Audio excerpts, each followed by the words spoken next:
खुलुमबाय गिबि गिबि नोंथांमोन बयखौबो आंनि चेनेलाव बरायग्रोनाय थाबाय नोंथांमोननि थाखाय मोनसे आपडेट भिडिअ लानानै फैदों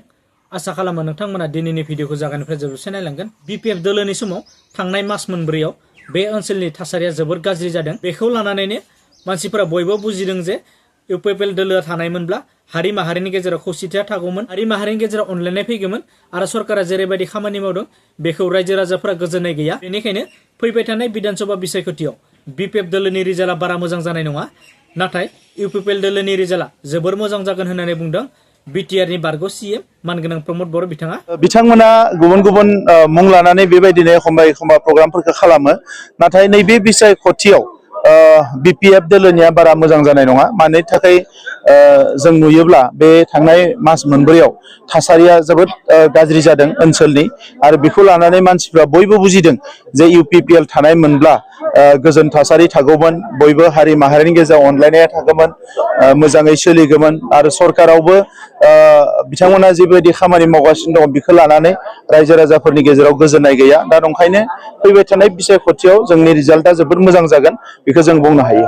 फैबाय थानाय समाव जोङो इउपिपिएल दोलो हिसाबै बिसायख'थिखौ माबायदि गेलेनानै देरहालांनो हागोन जों बेनि सायाव ब्लक कमिटि बुथ कमिटि आरो प्राइमारि कमिटिनि दैदेनगिरि बिथांमोनजों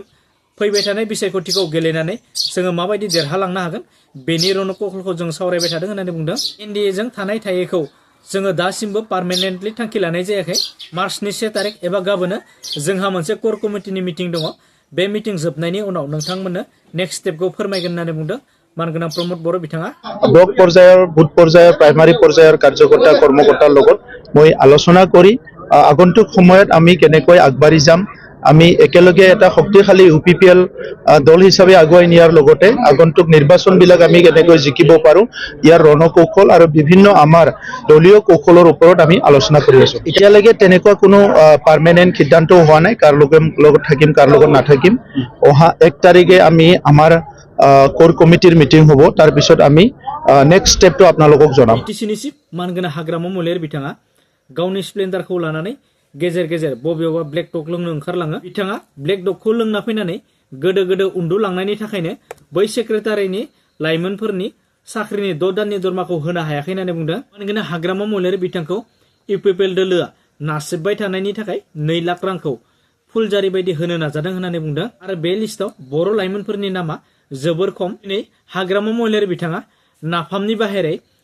मानो एसेबां गुबुन हारिखौ प्रायरिटि होदों बे बाथ्राखौ जों बुजिना मोनाखै होननानै गोख्रों रावजों सोंखारिदों मानगोनां रंगल बर' बिथाङा बिथिङा हाग्रामा मुलेर बिथाङा गेजेर गेजेर स्प्लेन्डारखौ लानानै बहाबा ओंखारलाङो बहाबा ब्लेक डग लोंनो ओंखारलाङो गटे लोंना फैनानै बिथाङा गोदो गोदो उन्दुलांनायनि थाखायनो गिजानबा बे सेक्रेटारि बिथांमोननि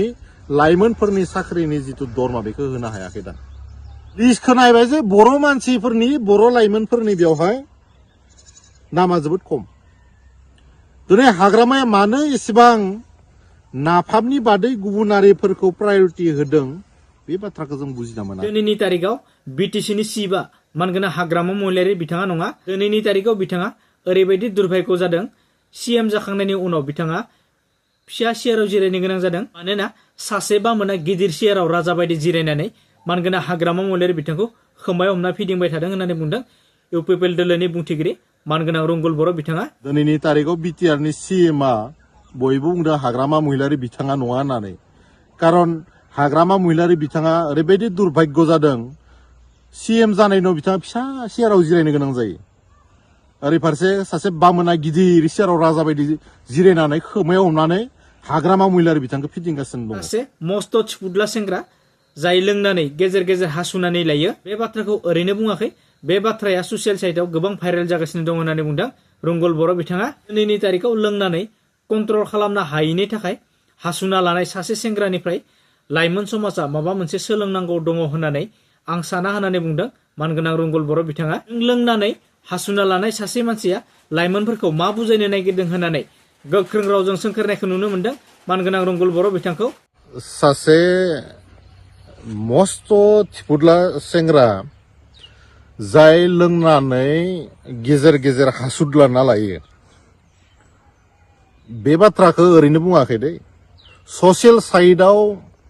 गोबां भाइरेल जागासिनो दङ सेंग्राया लोंनानै कन्ट्रल खालामनो हायैनि हासुद्लाना लायो बेबायदि सासे सेंग्रानिफ्राय दिनैनि लाइमोन समाजा माबा मोनसे सोलोंनांगौ दङ होननानै आं सानाखै नों लोंनानै हासुद्लानो लानाय मानसिया दिनै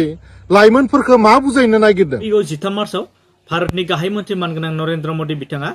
फैगासिनो बिथाङा फैनाय माने जोंनि बिटिसिनि रायजो राजाफोरनि थाखाय मोजां बा भाग्य गोनां होननानै बुंदों बिथाङा फैनानै आसाम बा बिटिसिनि रायजो राजाफोरनो मोजां मोनसे मेसेज होलांगोन होननानै बुंदों मानगोनां हाग्रामा मुलिर बिथाङा सानि मानास नेशनेल पार्कआव थाबैनो एयारपोर्ट जानायनि खोथा बेखौ जोङो डिमान्ड खालामबाय थादों होननानै बुंदों बेफोरनो मोनसे बिटिसि बाखिनि मोजां लैखन बेनि अनगायैबो इन्डो भुटान नेशनेल हाइवे जागोना जोबोर मोजां मोनसे मेसेज होननानै बुंदों जोङो मोजां थायोब्लानो गासैबो मोजां बिटिसि बाखिनि रायजो राजाफ्रा जेरैबायदि नागिरदों बेबायदिनो खामानिखौ मावलांबाय थागोन होननानै बुंदों बिटिसिनि चिफ मानगोनां हाग्रामा मुलिर बिथाङा 5 बोसोराव इउपिपिएल दोलोआ मा मावनो हादों हायाखै बेखौ नोंथांमोना नुखादों बेनिखायनो इउपिपिएल दोलोखौ दायो रायजो राजाफ्रा नागिराखै बिपिएफ दोलोखौ नागिरदों होननानै बुंदों ভাৰতৰ প্ৰাইম মিনিষ্টাৰ আহা মানে সেইটো ভাল মানে ভাগ্য ভাল বুলি আমি ক'ব পাৰো বিটিসি বাকী ৰাইজৰ কাৰণে আমি ঠিক থাকিলে সব কাম আমি কৰিব পাৰিম একো নহয় নোহোৱা বস্তু একো নহয় ৰাইজে যেনেকে বিচাৰিছে এনেকে আমি কাম কৰি যাম ৰাইজে কষ্ট পাব নালাগে ৰাইজে দুখ পাব নালাগে এনেকুৱা সকলো শ্ৰেণী সকলো ধৰ্মীয় লোকসকলক আমি সন্মান দি 5 বছৰত কি হৈছে কি হোৱা নাই আপোনালোকে সবে দেখি আছে সেই কাৰণেও পাব্লিকে ইউপিপিএল দলক এইবাৰ নালাগে আকৌ বিপিএফ সরকার লাগে বুলি আমাক সহায় কৰাটো এইটো আৰু চলো দিসপুর চলো बेफोर स्लोगाना मोनसे फेसन जाबाय बिथांमोना बिटिसिखौ गारनानै दिसपुराव थांगोन नामा होननानै मानगोनां केबिनेट मिनिस्टार उर्खावग्रा ब्रह्म बिथाङा बुंनायखौ नुनो मोनदों बेफोरो मोनसे हावा बेफोरखौ बुंनांगौ जोंहा जेबो गैया नाथाय इउपिपिएल दोलोआ समाजनि गेजेराव थानानै समाजनि समस्याफोरखौ समाधान खालामनाय मोनसे राजखान्थि दोलो होननानै बुंदों जोङो बेफोरबायदि आकर्षनिक स्लोगान होनानै राजनीति खालामनो सानाखै जोङो रायजो राजानि गेजेराव थानानै रायजो राजानि समस्याखौ बुजिनो नाजायो होननानै बुंदों केबिनेट मिनिस्टार मानगोनां इउजि ब्रह्म बिथाङा আজিকালি এটা ফেশ্বন হৈ গৈছে দিল্লী চলো দিছপুৰ চলো এইবিলাক শ্লোগান দি পেলাই বিটিচি দি পেলাই ক'ত যাব দিছপুৰত যাব বিচাৰিছে নেকি এইবিলাক এটা হাৱা তুলিবৰ কাৰণে কৰিছে আমাৰ ক'ব লগা একো নাই কিন্তু ইউপিপিএল এটা মানুহৰ মাজত থাকি পেলাই মানুহৰ সমস্যাক লৈ পেলাই ৰাজনীতি কৰা দল আমি এনেকৈ এটা মানে এই ধৰণৰ এটা কি হয় আকৰ্ষণীয় এটা শ্লোগান বা কোটেশন দি পেলাই ৰাজনীতি কৰিব বিচৰা নাই दिनैनि आपडेट भिडिअ बेखिनियानोमोन भिडिअखौ नायनानै मोजां मोनदोंब्ला चेनेलखौ साबस्क्राइब खालाम लोगोसे लाइक कमेन्ट शेयार बेल आइकनखौ दाबायना ला जेब्ला गोदान आपडेट भिडिअ लानानै फैगोन अब्ला थाबैनो नोंथांमोननिसिम सहैनाय बायदि सो थेंक इउ फर वाचिं